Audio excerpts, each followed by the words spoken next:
Inside the White House, secrets move silently. Spies, shadow networks, and hidden agendas shaping the destiny of an entire nation. Before we begin, hit like, share, and subscribe to Zimo Voice, because today, you're about to enter a world few ever see. For more than half a century, whispers have echoed through Washington's corridors. Whispers about foreign agents' hidden loyalties, unrecorded conversations, and the possibility that the world's most powerful office, the White House, might not always act entirely on its own will. The idea seems unthinkable, impossible. But history shows that the struggle between Russia and the United States has never been limited to open conflict or visible diplomacy. Beneath the surface, an invisible war of manipulation, seduction, blackmail, and psychological warfare has unfolded. And at the center of this shadowy struggle stands one troubling question. Has a foreign power successfully infiltrated the highest levels of American leadership? For decades, Russian intelligence has targeted wealthy Americans, ambitious politicians, influential businessmen, and presidential candidates, seeking leverage, influence, or even control. And among all the names, one figure appears repeatedly, stretching back to the final decade of the Cold War, Donald J. Trump. But to understand how this story begins, we must rewind to a world divided between two superpowers, when the KGB ruled as one of the most powerful intelligence machines in history. A new kind of Cold War. In the late 1980s, as the Cold War approached its closing act, the Soviet Union was fighting desperately to maintain global influence. Dying economies, rebellious satellite states, and a suffering military machine left Moscow scrambling for new ways to compete with the West. But the Kremlin still had a powerful weapon: its intelligence agencies. The KGB, feared and respected across the world, executed operations with precision and patience. Their targets included diplomats, scientists, military officers, and increasingly, American businessmen positioned at the crossroads of money, influence, and political access. One man who understood those operations better than almost anyone was a former KGB officer who would later become the most powerful figure in modern Russia, Vladimir Putin. During the 1980s, Putin served as a KGB officer in East Germany, absorbing skills that would shape his entire worldview: surveillance, manipulation, covert influence, and the art of exploiting human weakness.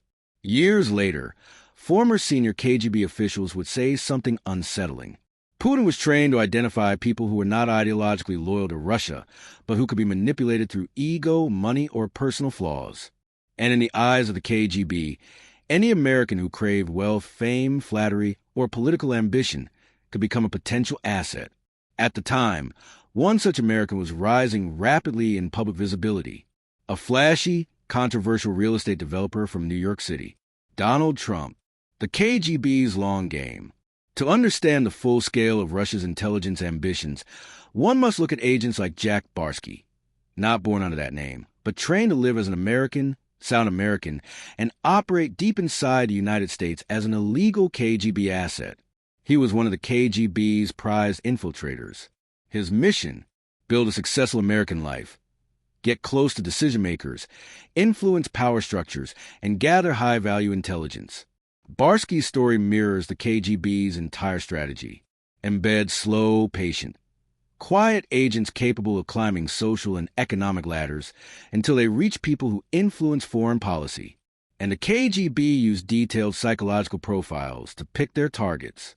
Profiles asking questions like, is the person ambitious? Are they vain? Are they greedy? Are they vulnerable to flattery? Do they crave public admiration? Are they careless in personal behavior? These criteria weren't created for spies alone. They were used to identify Americans who could become manipulated assets, willingly or unknowingly. It didn't matter if the person wasn't a political figure yet. The KGB played the long game. If someone became influential years later, Moscow would already have a file: photos, recordings, financial data, personal weaknesses, ready to use. And according to former KGB officers, Donald Trump matched several traits that made him a valuable long-term target. Moscow's first contact. In 1986, a surprising invitation reached Donald Trump. The Soviet ambassador in Washington, Yuri Dubinin, and his daughter Natalia expressed interest in meeting him. For the KGB, this was routine. Use diplomats as a bridge to approach targets. Not long after, Trump received a warm letter from Soviet officials. They praised his business achievements and proposed a project that flattered his ambitions: a Trump Tower in Moscow. For the Soviets, the project was a calculated doorway. For Trump, it was a dream opportunity, an expansion into the world's biggest geopolitical stage. Soon after, Trump traveled to Moscow for the first time. KGB veterans later revealed a crucial detail. Every Western visitor, especially wealthy Americans, was monitored intensely. Hotel rooms were bugged. Hidden cameras were everywhere. Private behavior was carefully recorded. It was standard operating procedure. Not personal, but opportunistic. Evidence gathered might be useless at the time, but decades later, it could become leverage. Did they gather compromising material on Trump? Former KGB leaders refused to give details, but they all respond the same way. We monitored everything. When Trump returned from Moscow in 1987, his public behavior changed unexpectedly. He suddenly began criticizing NATO, questioning American alliances, and echoing certain Soviet talking points that were unheard of in mainstream American politics. Was it coincidence, influence, or simply flattery and business ambitions shaping his views? At that point, no one imagined he would one day become president. But the KGB filed everything away, waiting for the long future: the collapse of the Soviet Union and rise of a new intelligence war. When the Soviet Union fell in 1991, American intelligence believed the Russian threat had faded. But behind the scenes, the same networks, methods, and strategies survived, carried over to the newly formed Russian Federation. Vladimir Putin became head of the FSB, the successor agency to the KGB. Under his leadership, Russia revived old tactics, cultivating businessmen, using oligarchs as intermediaries, exploiting financial desperation, deploying operatives disguised as investors, using disinformation to influence politics. During the 1990s, Trump faced major financial trouble: bankrupt casinos, debts, legal investigations. And during that same period, he began selling properties to wealthy Russians with ties to organized crime and Russian intelligence. Once again, the long game continued. The oligarchs entered the game. As the Soviet Union disintegrated in the early 1990s, a new class of powerful men rose from the rubble: the Russian oligarchs. Many of them were not simply businessmen. They were the products of a chaotic transition, navigating a world where intelligence agencies, criminal networks, and politics overlapped. These oligarchs became the unofficial arms of the Kremlin. Some funded political campaigns. Some managed offshore funds. Some laundered money through global real estate markets. And some acted as intermediaries for intelligence operations, especially in Western countries. By the mid-1990s, American investigators noticed a strange pattern emerging.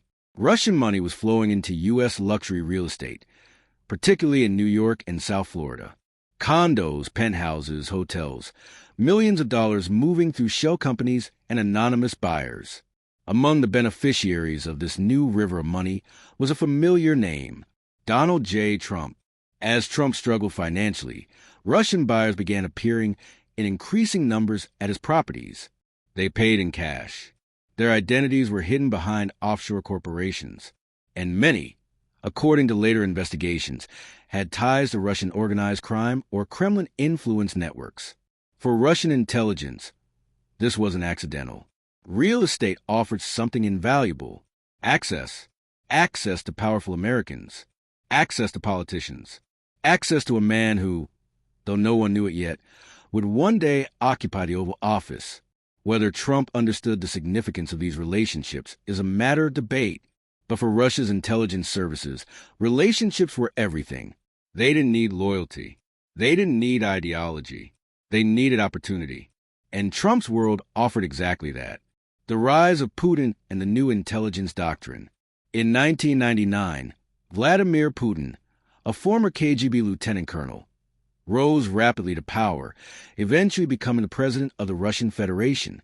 Putin's worldview was shaped by Cold War humiliation, the collapse of the Soviet Union, the loss of empire, and the global dominance of the United States.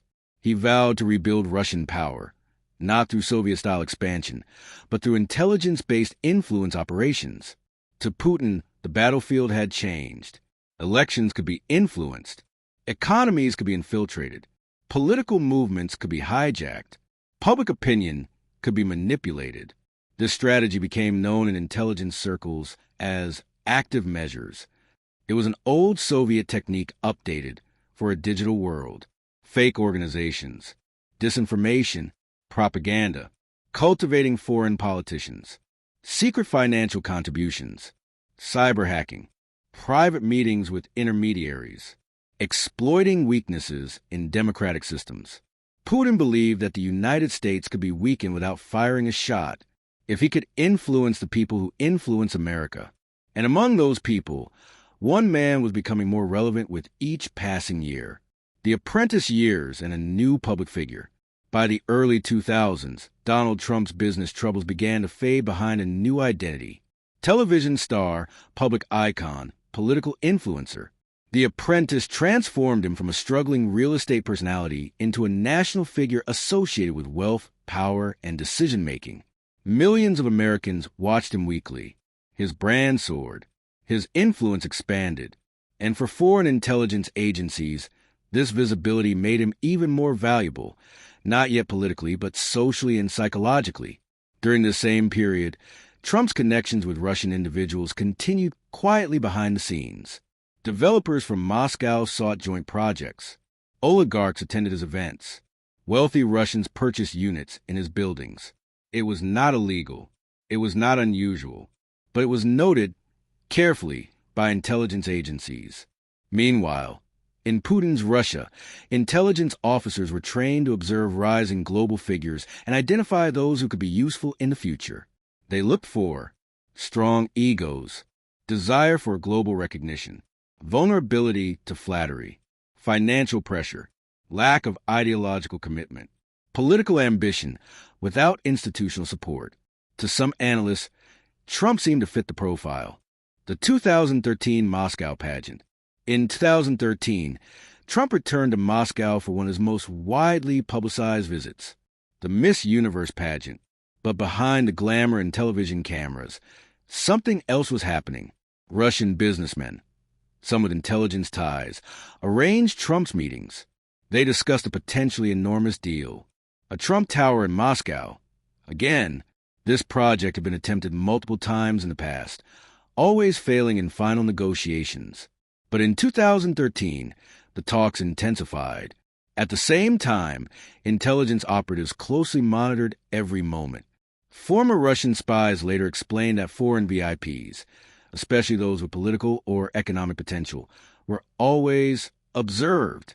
Hotel rooms, private conversations, business meetings, personal interactions, all documented, all stored, all filed away. After this trip, once again, observers noticed a shift in Trump's language, praising Putin as a strong leader, criticizing NATO spending, questioning American interventionism. Were these genuine views? Were they influenced by business ambitions? Or was it something more subtle, gradual, strategic psychological influence? No one knew, but the connections had grown unmistakably deeper. The path to politics. By the mid-2010s, Trump's political ambitions were no longer hidden. He hinted at presidential runs. He gave speeches in which he questioned long-standing American alliances. He explored foreign funding sources. He surrounded himself with advisors who had extensive connections to Russian entities, some financial, some political. This raised concerns among intelligence analysts. Not accusations, not conclusions, but concerns. Because in Moscow, Russian strategy had become clear. Influence the influencers, support outsiders, encourage political chaos in rival nations, promote candidates who weaken Western unity. Trump's name began appearing in discussions within European and American intelligence communities, not as a spy, but as a person of interest in terms of foreign influence potential. No one suspected he would win the presidency. But Moscow's approach didn't require victory. Any disruption of American political unity was valuable. And then everything changed in 2016. The 2016 election, when shadows stepped into the light. The year 2016 was supposed to be predictable. Established politicians, familiar debates, a traditional American election. But the United States was walking into something entirely new.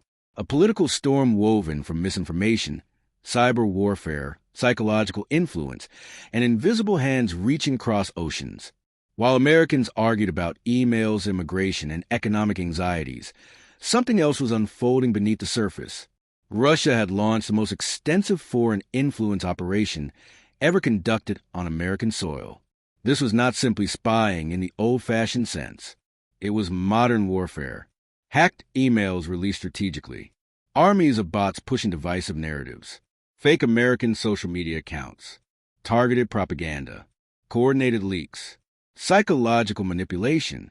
Unseen financial contacts. Secret meetings. Weaponized misinformation. The goal was not merely to help one candidate. It was to weaken American democracy itself, to turn citizens against each other, and to make distrust spread like smoke across the nation. Trump, whether intentionally or unintentionally, became the epicenter of this storm. Certain campaign advisors, later investigated, had unusual connections. One had previously worked for pro-Kremlin politicians. Another pursued back-channel communications. Another discussed sanctions relief. And multiple individuals received outreach from Russian intermediaries offering assistance.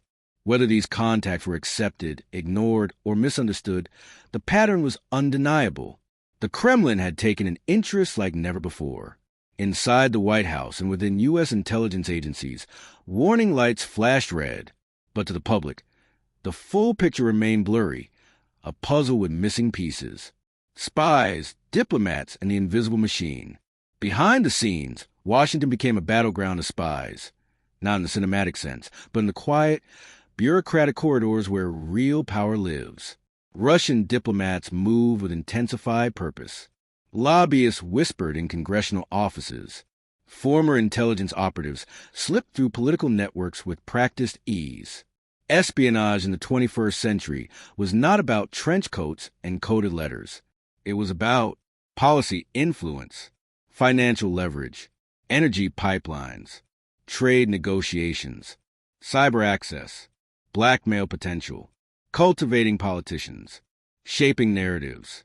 Inside the White House, intelligence briefings warned that multiple nations, not just Russia, were probing America's political structure. China, with its massive cyber capabilities. Saudi Arabia, with immense financial influence. Israel, with aggressive intelligence outreach. Iran, conducting cyber intrusions. And behind all of them, private intelligence contractors, billionaires, and shadow networks. The United States, a nation once feared for its intelligence strength, had become a target from every side.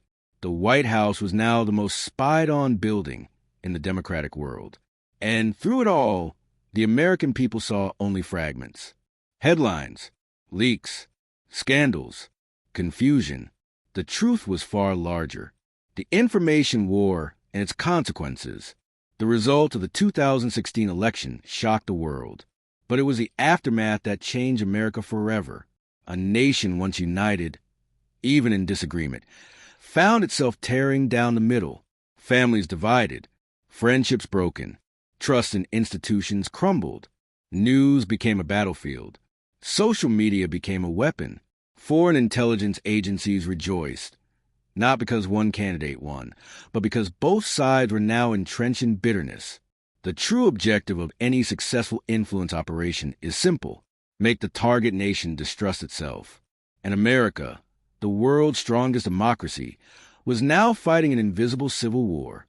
Truth versus emotion, facts versus belief, patriotism versus tribalism. Meanwhile, spies, real spies, continued to work quietly inside Washington.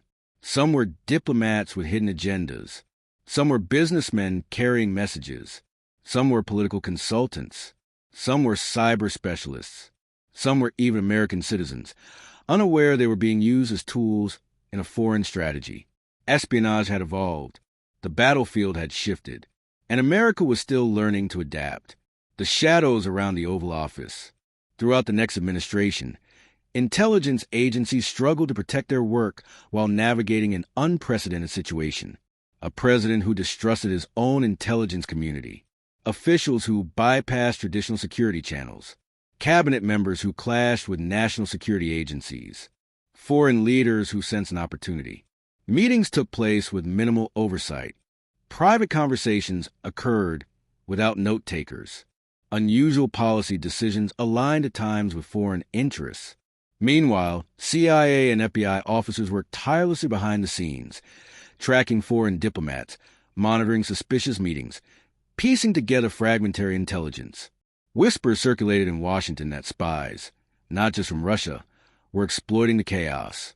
Chinese operatives increasing their influence. Middle Eastern networks looking for openings.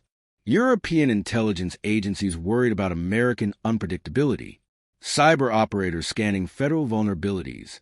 Spies had always existed in the White House, but never before had the ecosystem been this unstable, fractured, unpredictable, and deeply vulnerable.